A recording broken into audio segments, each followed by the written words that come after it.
Assalamu alaikum and good evening.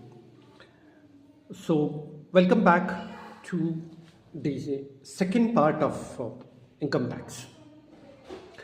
There are two important things, there are two important basic elementary things which are really important whether you need to pay the income tax or not. Number one is Section 6 of Income Tax Act 1961, that is residential status, and Section 5, scope of total income. Section 5 we will discuss in another part. In this part, let us discuss about the Section 6.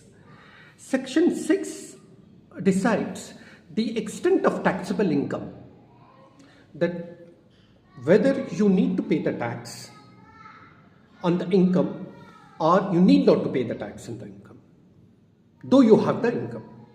Section 5 talks about if you are a resident, how much income you need to pay the tax. If you are resident but not ordinary resident, on how much income you need to pay the tax, and non-resident, how much you have to pay the tax. That is related to Section 5 altogether. That we will discuss in the part 3. Now, today we will discuss the part 6 first. And the residential status is applicable to the individual, HUF, Hindu Undivided Family, then firm, that is a partnership firm, association of person, body of individual, and company.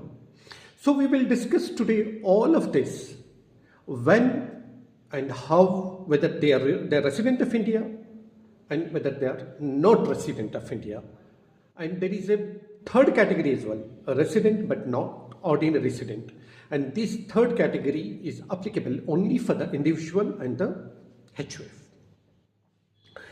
So, what we'll discuss is first residential status of individual.